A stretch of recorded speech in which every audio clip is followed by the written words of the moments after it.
வணக்கம் நேயர்களே, எப்படி இருக்கீங்க? நல்லா இருக்கீங்களா? பொங்கல் வர இந்த தருணத்தில் பொங்கல் சம்பந்தமான ஒரு படங்கள் பொங்கல் அன்னைக்கு ரிலீஸ் ஆன ஒரு படங்களை பற்றி உங்களோட ஷேர் பண்ணிக்கணும்னு ஆசைப்பட்றேன். 1994 வருஷம் அந்த பொங்கலுக்கு 94 வருஷத்தில் வந்த பொங்கலுக்கு என்னென்ன படம் வந்துச்சுன்னு நான் ஒரு குறிப்பு ஒன்று எழுதி வச்சுருந்தேன். 94 வருஷம் பொங்கல் பண்டிகைக்கு கமல் படம் ரிலீஸ் ஆயிருக்கு, விஜயகாந்த் சார் படம் ரிலீஸ் ஆயிருக்கு, பிரபு சார் படம், சத்யராஜ் படம், பாக்யராஜ் படம்னு பொங்கலுக்கு ரிலீஸ் ஆயிருக்கு. இன்னைக்கு ஒரு படம் தான் ரிலீஸ் ஆகும். அப்படி ஒரு படம் வரல அப்படின்னா வெவ்வேறு சின்ன சின்ன படங்கள் தான் ரிலீஸ் ஆகும். தேட்ரு கால்வாசி தேட்ரு, அரைவாசி தேட்டருன்னு பிச்சு பிச்சு பண்ணை பிச்சு கொடுக்குற மாதிரி இன்னைக்கு கொடுத்துட்ருக்காங்க சின்ன சின்ன படங்களுக்கு. ஆனால் அந்த காலத்தில் 1994 வருஷத்தில் கமல் படம் ரிலீஸ் ஆகிருக்கு பொங்கலுக்கு. இப்போ விஜயகாந்த் படம், பிரபு படம், சத்யராஜ் படம், பாக்யராஜ் படம் அப்படின்னு எல்லாமே ரிலீஸ் ஆகிருக்கு அப்படின்றது தான். இப்போ 94 வருஷத்தில் பொங்கல் திருநாள் அன்னைக்கு என்ன படம் ரிலீஸ் ஆகிருக்கு? கமல் சார் நடிப்பில் சுகன்யா ஹீரோயினாக நடித்த மகாநதி அப்படிங்கிற ஒரு கல்ட் ஃபிலிம், சந்தான பாரதி டைரக்ஷனில் வந்த அந்த படத்தை நம்மளால் இன்னைக்கு வரைக்கும் மறக்க முடியாது. தமிழ் சினிமாவில் துலாபாரம்னு ஒரு படம் வந்தது, அதுதான்ப்பா எல்லாரையுமே அழ வச்சுதுன்னு சொல்லுவோம். அது மாதிரி நம்ம கல்லங்கடித்த கதறடித்த ஒரு முக்கியமான படம் தான் மகாநதி. அந்த மகாநதி 1994 ரிலீஸ் ஆச்சு.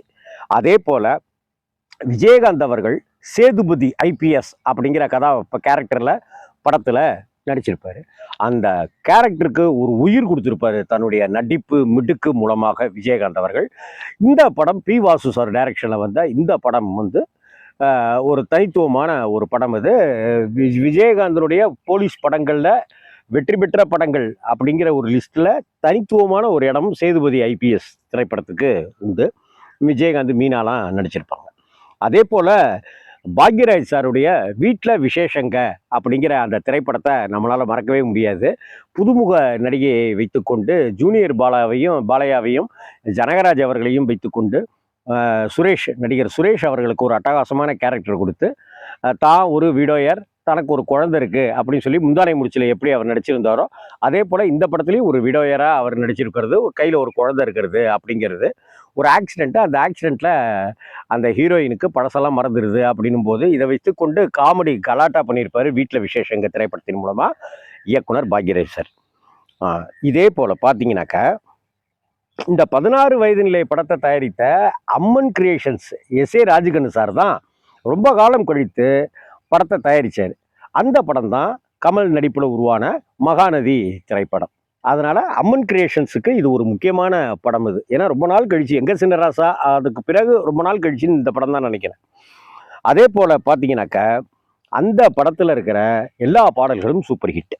அதே போல் ஆர்வி உதயகுமார் சார் டைரக்ஷனில் சிவாஜி புரொடக்ஷன்ஸ் கம்பெனி பிரபு, நதியா, மீனா இவர்களையெல்லாம் வச்சுக்கிட்டு ராஜகுமாரன் அப்படின்னு படம் எடுத்தாங்க. ராஜகுமாரன் பிரபுவுடைய 100வது படம் அப்படிங்கிறது ஒரு கூடுதல் தகவல். சிவாஜி அவர்களுக்கு 100வது படம் நவராத்திரி, பிரபு அவர்களுக்கு 100வது படம் ராஜகுமாரன், கமல் சாருக்கு 100வது படம் ராஜபார்வை, எம்ஜிஆர் அவர்களுக்கு 100வது படம் ஒளிவிளக்கு, விஜயகாந்த் அவர்களுக்கு 100வது படம் கேப்டன் பிரபாகரன், சத்யராஜ் அவர்களுக்கு 100வது படம் வாத்தியார் வீட்டு பிள்ளை. இந்த வகையில் பார்த்தோம்னாக்கா சிவகுமார் சார் அவர்களுக்கு 100வது படம் ரோசாப்பூ ரவிக்கைக்காரி. இந்த வகையில் எம்ஜிஆர் அவர்களுடைய 100வது படமான ஒளிவிளக்கு எதிர்பார்த்த அளவுக்கு போகலை. சிவாஜி அவர்கள் நடித்த 100வது படமாக வந்த நவராத்திரி திரைப்படம் வெற்றி படம்னாலும் கூட அவர் வழக்கமாக அவருடைய வெற்றி படம் எப்படி இருக்குமோ அந்த அளவுக்கு அது பெரிய வெற்றி படமாக, பிரம்மாண்டமான ஒரு வெற்றி படமாக அது அமையலை. அதே போல் கமல் ஹாசன் ப்ரொடக்ஷன்ஸ் அப்படிங்கிற பேனரில் தயாரிப்பில் இறங்கி அவர் எடுத்த ராஜபார்வைங்கிறது பல வகையில் இன்றைக்கும் கொண்டாடப்படுகிற ஒரு படமாக இருந்தாலும் கூட அந்த 100வது படம் அப்படிங்கிற ரீதியில் ராஜபார்வை பெரிய வெற்றி படமாக அமையவில்லை.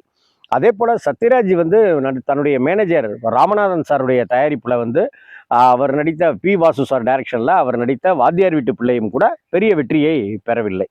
அதே போல் சிவாஜி புரொடக்ஷன்ஸ் அந்த பேனர்லேயே, தன்னுடைய பேனர்லேயே பிரபு சார் நடித்தார், ஆரி உதயகுமார் சார் சிவாஜிக்கு இதுக்கு இவருக்கு ஹிட்டு கொடுத்தாரு, விஜயகாந்த் அவர்களுக்கு ஹிட்டு கொடுத்தாரு, ரஜினி அவர்களுக்கு ஹிட்டு கொடுத்தாரு, கமல் அவர்களுக்கு ஹிட்டு கொடுத்தாரு. ஆனால் இந்த படம் வந்து பெரிய அளவுக்கு வெற்றி பெறலை அப்படிங்கிறது. ஆக தமிழ் சினிமா வரலாற்றிலேயே 100வது படம் எனக்கு தெரிந்து ஹிட் ஆயிருக்கு அப்படின்னாக்கா ஒன்று கேப்டன் விஜயகாந்தோடைய கேப்டன் பிரபாகரன் திரைப்படம், அதே போல நடிகர் சிவகுமார் சாருடைய ரோசாப்பூர் ரவிக்கைக்காரி. இந்த 2 படம் தான் 100வது பட நடிகர்களுக்கு வெற்றியை கொடுத்துருக்கு அப்படிங்கிற ஒரு தகவலையும் இங்கே சொல்லிக்கிறேன். அதே போல மணிவண்ணன் சார் இயக்கத்தில் சத்யராஜ் சார் நடித்த ஒரு படமும் இதே 94வது வருஷத்தில் மகாநதி வந்த சமயத்தில், சேதுபதி ஐபிஎஸ் வந்த சமயத்தில் வந்துச்சு. இந்த படத்தை மணிவண்ணன் சார் சத்யராஜ் சார்னாலே நம்மளால மறக்கவே முடியாது. அப்படி ஒரு காம்போ அது. அவங்களுடைய அந்த கூட்டு தயாரிப்பில், கூட்டு முயற்சியில் வந்த அந்த படம் இருக்குல்ல, அந்த படம் வந்து நாகராஜ சோழன், என்ன அல்வா ஞாபகம் இருக்கா, அமைதிப்படை. அந்த அமைதிப்படை கஸ்தூரி, இன்னைக்கு இருக்கிற அந்த பரபரப்பை கிளப்பிட்டு இருக்கிற கஸ்தூரி, சுஜாதா அப்படின்னு நிறைய பேர் நடித்து அமாவாசை அப்படிங்கிற கதாபாத்திரத்தில் வெளுத்து வாங்கியிருப்பார். அட்டகாசம் பண்ணியிருப்பாங்க, 2 பேரும் சேர்ந்துக்கிட்டு விளையாண்டுருப்பாங்கன்னு சொல்லுவாங்க. அது மாதிரி சத்யராஜ் சார் நடிக்க மணிவண்ணன் சாருடைய டயலாக் ஸ்கிரிப்டுன்னு சும்மா புகுந்து புறப்பட்ட ஒரு அரசியல் படம் தான் அமைதிப்படை. அந்த படத்தை நம்மளால மறக்க முடியாது. அதே நான் சொன்னேன் இல்லையா, பாக்யராஜ் சார், பிரகதி, மோகனா அவங்களுடைய நடிப்பில் வந்த அந்த படமும் மறக்க முடியாத படம். இந்த சமயத்திலேயே கேடி குஞ்சுமோன் ஜென்டில்மேன்லாம் எடுத்து, காதலன்லாம் எடுத்தார் இல்லையா, அந்த அவர் வந்து செந்தமிழன் அப்படின்றவருடைய டைரக்ஷனில் வந்து சிந்து நதி பூ அப்படின்னு எடுத்தார். பாட்டெல்லாம் ஹிட் ஆனிச்சு, ஆனால் அந்த படம் வந்து பெருசாக போகலை. இதே வருஷத்தில் அதே பொங்கலுக்கு வந்து சிறகடிக்க ஆசை அப்படிங்கிற ஒரு படத்தில் வந்து சிவகுமார் சார் நடித்த ஒரு படம் சிறகடிக்க ஆசை. அந்த படமும் 94வது வருஷத்தில் பொங்கலுக்கு தான் ரிலீஸ் ஆச்சு. இதில் அமைதிப்படை அல்வா, சோழ தேசத்திலிருந்து ஒரு எம்எல்ஏ, அப்படி சோழ பரம்பரையிலிருந்து ஒரு எம்எல்ஏ அப்படிங்கிற ஒரு விஷயம்னா அந்த நக்கல் நையாண்டி அவங்களுடைய அலப்பறை. அதே போல் பி வாசுனுடைய சேதுபதி ஐபிஎஸ் கேப்டன் சார் நடித்தது, அந்த படமும் ஒரு தனித்துவம் வாய்ந்த ஒரு படம். இது பிரபுவுடைய ராஜகுமாரன் சொன்ன பாட்டுக்கிட்டெல்லாம் பிரமாதமாக இருக்கும். எஸ்பிபி சார் சும்மா குழஞ்சி சிரித்து குதூகலம் பண்ணியிருப்பார் அப்படின்னு சொன்னேன் நான். இதில் சிறகடிக்க ஆசை வந்து பெரிய வெற்றியை பெறலை. சிந்துநதி பூவும் பாட்டு ஹிட்டு, ஆனால் படம் பெருசாக ஒன்றும் ஓடலை. மகாநதி, அமைதிப்படை, சேதுபதி ஐபிஎஸ், வீட்டில் விசேஷங்க, இந்த 4 படமும் பெரிய அளவுக்கு பட்டையை கிளப்பிச்சு. கமல், சத்யராஜ், விஜயகாந்த், பாக்யராஜ் படங்களில் வந்து பொங்கல் ரிலீஸில் வந்து முத்திரை குத்தின படமாக அந்த சமயத்தில் அமைஞ்சுது.